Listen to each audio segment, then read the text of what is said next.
Hey, y'all. Welcome to this week's episode of Pop Culture Makes Me Jealous. I'm your host, Julia Washington, and on today's show, I'm reviewing the 8 movies nominated for Best Film at the Academy Awards.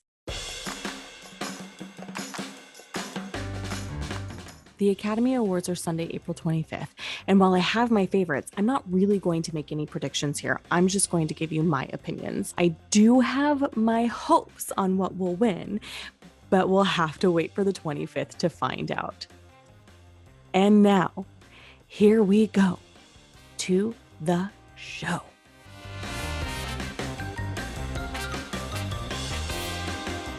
Promising Young Woman, directed by Emerald Fennell. It centers around 30-year-old Cassie Thomas, played by Carey Mulligan, who seeks to avenge the rape of her best friend. This star-studded film is dark, funny, heartbreaking, and thought-provoking, and I loved it. So often, behavior of others negatively impacts one's life, and the effects of that behavior are minimized and justified. You could say this movie is commentary on society, highlighting a mindset that has existed for generations. I'll say this: take the time to deeply reflect on this movie and do a self-evaluation on your own mindset. I know I sure did.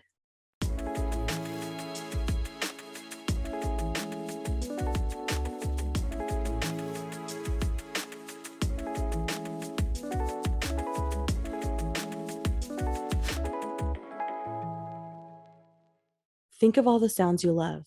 For me, it's the sound of my son's voice when he says mom or I love you. It's the deep sigh my dog makes when she's content, the sound of the ocean or the breeze on a beautiful summer's night, the sound of a skateboard hitting the ground, the crack of a bat at a baseball field, the soulful and tortured voice of Aretha Franklin. I could go on. The Sound of Metal is the story of heavy metal drummer Ruben Stone and the loss of his hearing. Stone's a recovering addict, committed to his music, and refuses to accept the realities of his world. This movie is incredible in its storytelling, in that you are in Ruben's world, learning and growing through devastation at his pace. I loved it, not just because I'm a recovering punk rock girl of the early 2000s, but because it's a reminder of how incredible the human body is, the simple joys we take for granted, and the desperation felt when all is lost.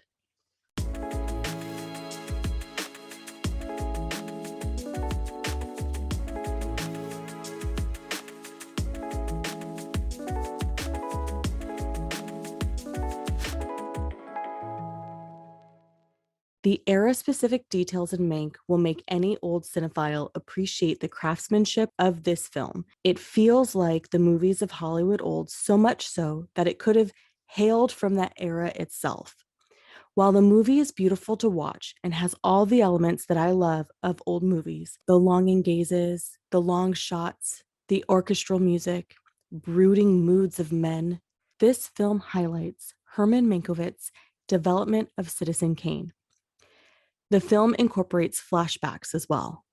There's changes coming in Hollywood and the world, and Mankiewicz, the man, is feeling like a relic despite his ability to create lasting work. I didn't love this movie. I enjoyed the story and the cinematic qualities, but I didn't have an emotional connection with how problematic early Hollywood was towards Black people and women. Any implication to said behaviors just makes me frustrated. I want old Hollywood style movies about Black joy and women's stories. The older I get, the less I am in awe of the glory days of Hollywood and the drunken men who controlled or contributed to the industry.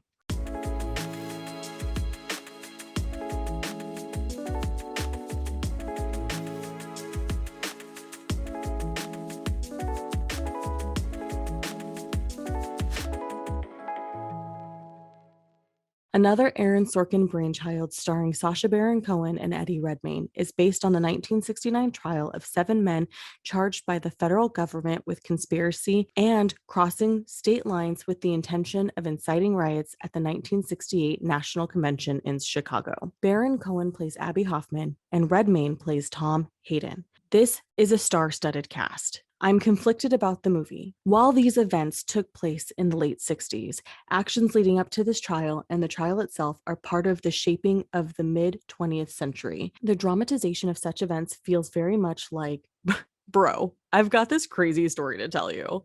While the actors are committed to the people they portray, there is an element at times that feels more like caricature than character. I see why this movie is nominated.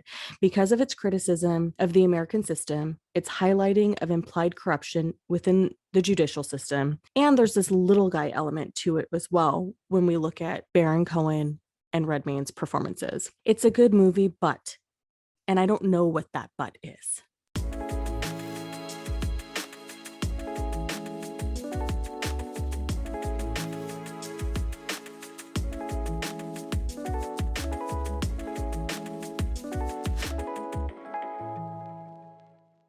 Hey, y'all, I just wanted to take a moment and say thank you. This is the 6th episode, and you've stuck with me.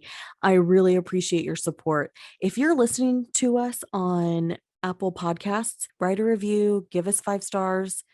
I mean, if you want to give us less stars, that's fine. I might cry about it. We'd love to hear back from you.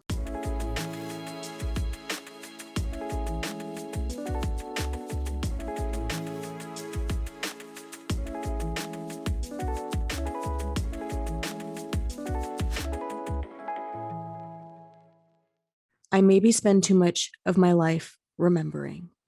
When Fern leaves her hometown of Empire, Nevada, after her husband dies and the sole industry in town closes, it's because she's decided to be houseless and travel around the US. This film is based on the 2017 book Nomadland, Surviving America in the 21st Century. This movie takes place in 2011.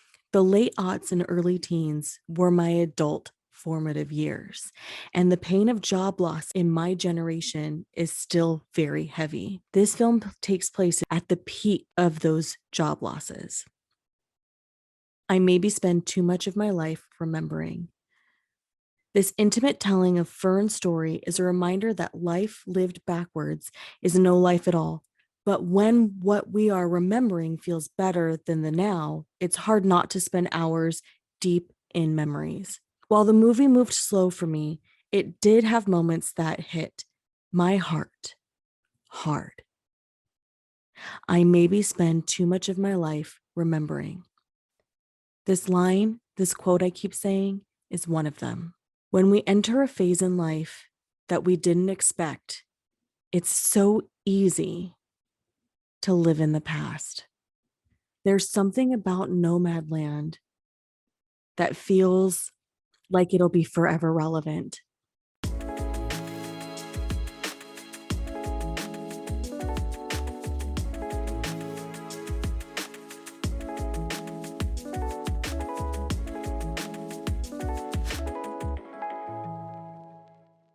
Judas and the Black Messiah is the biodrama about the betrayal of the Illinois Black Panther Party chairman Fred Hampton in the late 1960s.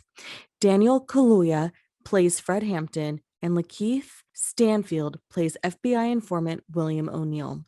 This movie is emotional, very emotional. Fred Hampton was only 21 at the time of his murder, and nothing I say about this film will do it justice. I cried and felt anxious.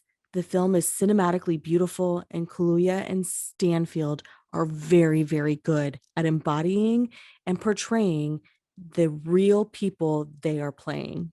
There are scenes where the fear in Stanfield's eyes caused panic in me. Is this the moment where he gets caught? The movie also incorporates the 1990 interview Bill O'Neill did on television. If you don't already know, we learn that Bill O'Neill takes his own life shortly after that interview airs. Watch this movie with a box of tissues. It's very intense.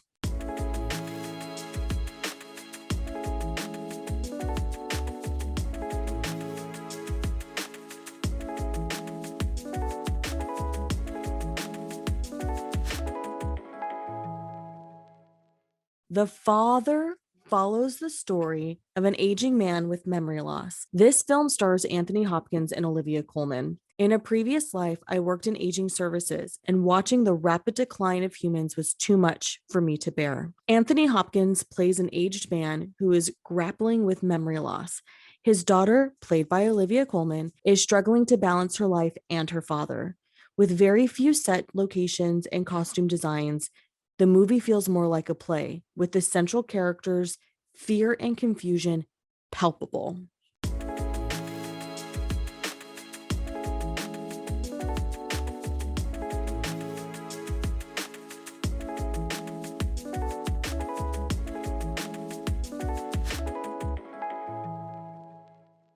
It's the early 1980s, and the Korean immigrant Yi family moves from California to rural Arkansas, where Jacob, the father, plans to grow Korean produce to sell in the bigger city. Jacob's dreams clash with what his wife, Monica, believes their family needs, especially considering their young son, David's heart condition. Monica's mother moves in with them to help with Anne and David. While the movie moves slow, much like growing produce, the end is anything but. In some ways, I understand Jacob. He and his wife work sorting chicks, and this work is soul crushing to him. He has big dreams, an American dream, and is determined to do whatever it takes to make that happen. In some ways, the long haul of building something new transcends industry. Artists and creatives often find themselves in the same predicament with their significant other. And the ultimatum of the your dream or me is inevitable. If you can sit through its slow pace, the payoff in the end is worth it. At least I think so.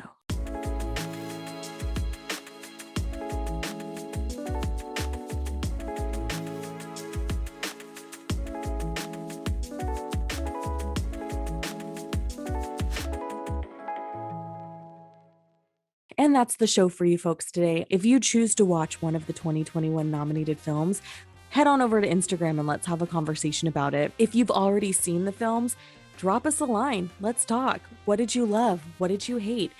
Do you think that the winner of the Academy Award for Best Picture was warranted? I am not making a prediction of who's going to win.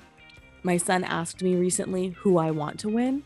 And after watching all 9 of these films, it's a really tough decision. I will say though, Promising Young Woman, it might be my favorite. It might be my favorite. Join me next week when I have a special guest, my friend Shai. We talk about WandaVision and all things in the Marvel Cinematic Universe. You know you want to listen to that conversation.